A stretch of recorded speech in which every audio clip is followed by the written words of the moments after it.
Listening, Part 3. You will hear some short conversations. You will hear each conversation twice. Choose the correct answers for each conversation. Conversation 1.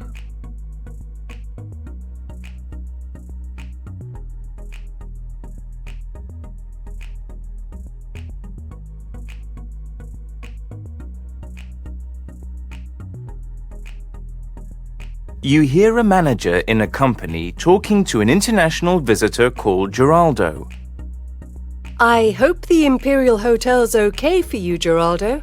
Yes, it's fine now, but until I changed my room, I just couldn't sleep. Oh, dear. Yes, I needed the air conditioning on at night, as it was just so hot without it. And you can't open the windows in the bedrooms. But when I had it on, it was just so loud. Oh, I'm sorry. The Imperial isn't normally our first choice of hotel, but there's this big international sports event in town and… Ah, yes, the hockey festival. I was having dinner last night at a restaurant, and there were lots of fit-looking people in tracksuits walking past. So I asked this group on another table. They were from a nearby company, and they told me all about it. In fact, I think there might be a group of players staying in the Imperial. I hope the Imperial Hotel's okay for you, Geraldo. Yes, it's fine now, but until I changed my room, I just couldn't sleep. Oh, dear. Yes, I needed the air conditioning on at night, as it was just so hot without it. And you can't open the windows in the bedrooms. But when I had it on, it was just so loud. Oh, I'm sorry. The Imperial isn't normally our first choice of hotel, but there's this big international sports event in town and… Ah, yes, the hockey festival. I was having dinner last night at a restaurant, and there were lots of fit-looking people in tracksuits walking past. So I asked this group on another table. They were from a nearby company, and they told me all about it. In fact, I think there might be a group of players staying in the Imperial. Conversation 2.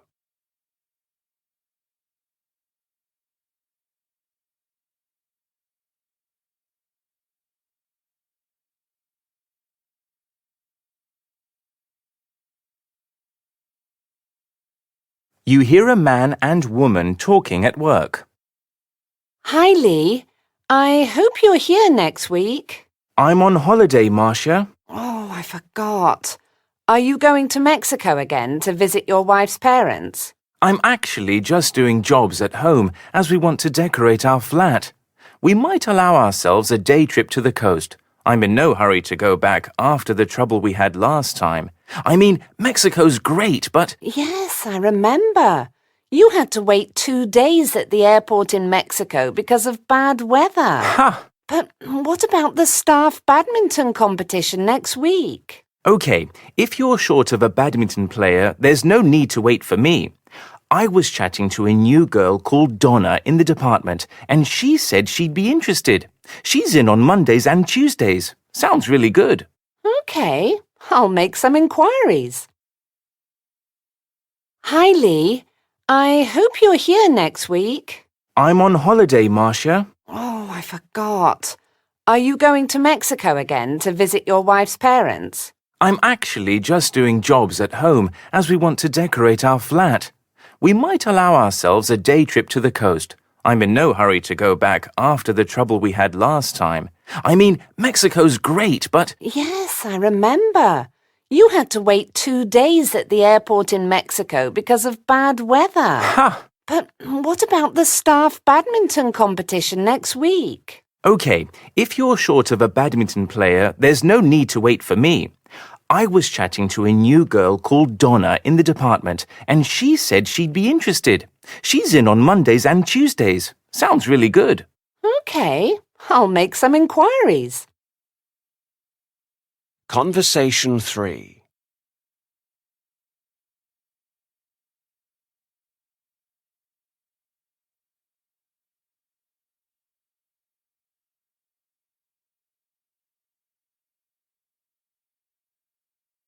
You hear a senior manager talking to a manager called Linda about a training day.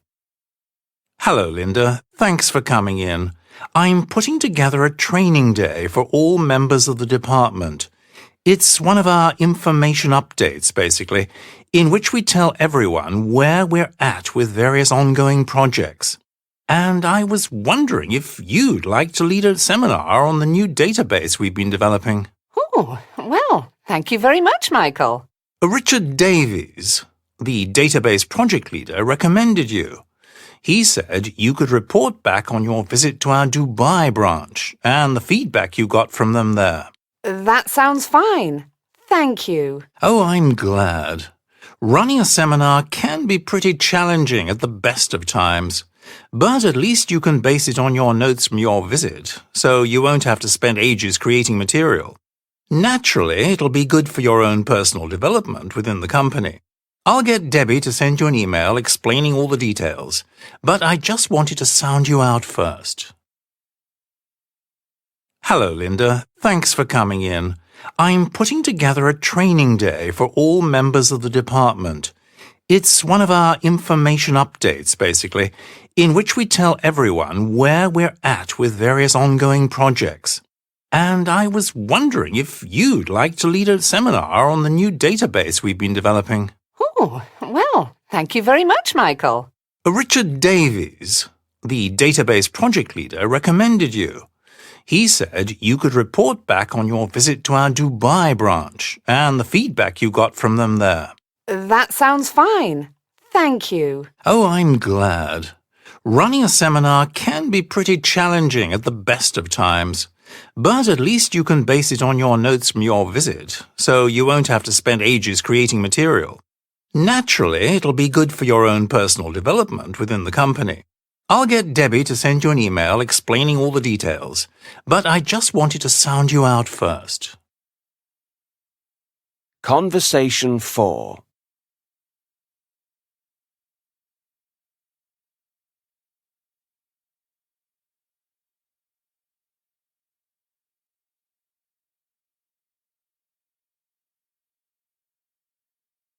You hear two work colleagues talking about statistics meetings.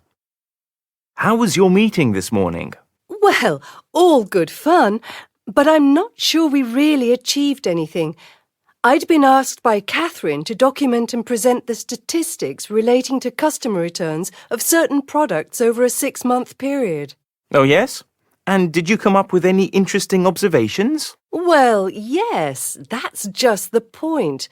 Observations, yes. Conclusions, no. We were led to believe that this way we'd kind of find some really significant trends, but... Don't worry, I've been there before. I was asked to front a team to investigate a similar instance of statistical anomalies that Catherine was concerned about. We just checked everything down to the last detail and found that all the correct procedures had been observed, so we concluded that it all just came down to chance, plain and simple. Oh, good. Well, that makes me feel rather better. Yeah, between you and me, I think Catherine's a bit like that, really. Don't get me wrong, she's a really good boss, but she likes everything to fit into neat boxes. And of course, sometimes things are the wrong shape and they don't fit. How was your meeting this morning? Well, all good fun, but I'm not sure we really achieved anything.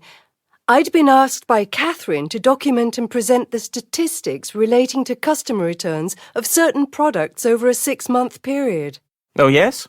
And did you come up with any interesting observations? Well, yes, that's just the point. Observations, yes. Conclusions, no. We were led to believe that this way we'd kind of find some really significant trends, but... Don't worry, I've been there before. I was asked to front a team to investigate a similar instance of statistical anomalies that Catherine was concerned about. We just checked everything down to the last detail and found that all the correct procedures had been observed, so we concluded that it all just came down to chance, plain and simple. Oh, good. Well, that makes me feel rather better. Yeah, between you and me, I think Catherine's a bit like that, really.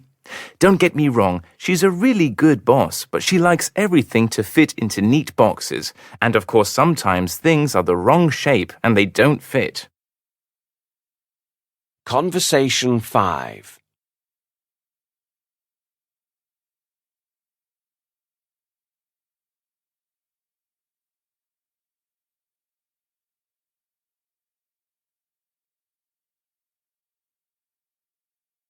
You hear two managers discussing a new scheme at work. Hi, Jean. Did you get that email about identifying high flyers and potential future leaders in each department? Yes, it was a bit surprising, wasn't it? But I think it's just part of Kevin's grand strategy in succession planning. I don't think it means very much. He just wants to have some idea of key personnel, so there's some kind of contingency plan in place in case, important people leave. But it rather runs against the current thinking of having departments that are much more fluid than before. Well, exactly.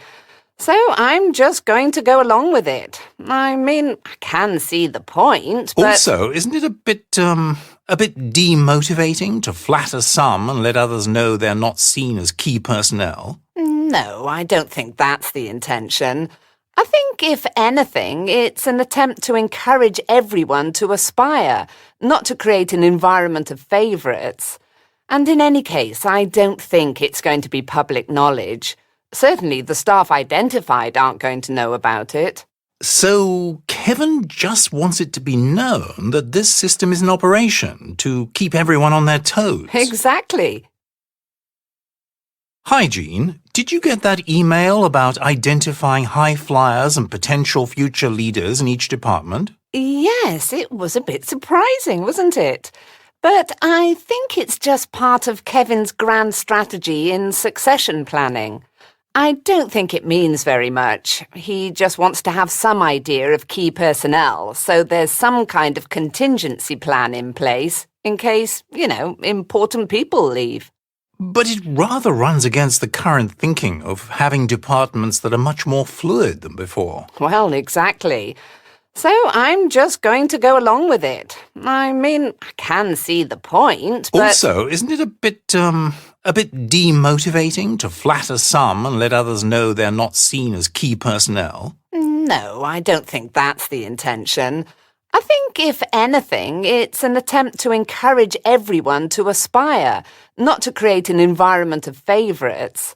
And in any case, I don't think it's going to be public knowledge.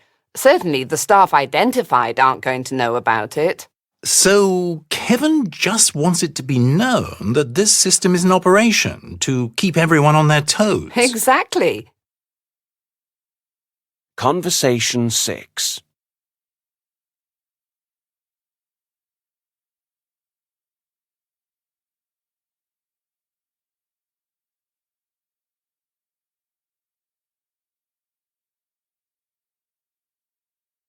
You hear two managers discussing a colleague called David. Carl, I could do with some advice about David Cinderhope. Yes, I heard about the incident. If David's annoyed a key customer in a big market, then I'm afraid he's got what's coming to him. No, but David doesn't really do subtle, does he? He's got this cynical nature which charms a lot of people, doesn't endear him to others, and has brought him a lot of success in negotiating deals in the past. He's one of these maverick creatives who needs a bit of leeway. I've certainly turned a blind eye to a couple of things he's done in the past. But it's also known that he can wind people up. Well, exactly. And therefore I do feel it wasn't the best of decisions to send him out to arguably our most sensitive market. So, what's worrying you in particular? Well, David's suspended under disciplinary measures, and he's having an internal hearing next week. And I've got to speak about his character and past performance. But if I try to defend him, I could be seen as implicitly having a go at those who appointed him. And if I'm strictly truthful, I could get him in a lot of trouble. I see. Carl, I could do with some advice about David Cinderhope. Yes, I heard about the incident. If David's annoyed a key customer in a big market, then I'm afraid he's got what's coming to him. I know, but David doesn't really do subtle, does he? He's got this cynical nature which charms a lot of people, doesn't endear him to others, and has brought him a lot of success in negotiating deals in the past. He's one of these maverick creatives who needs a bit of leeway.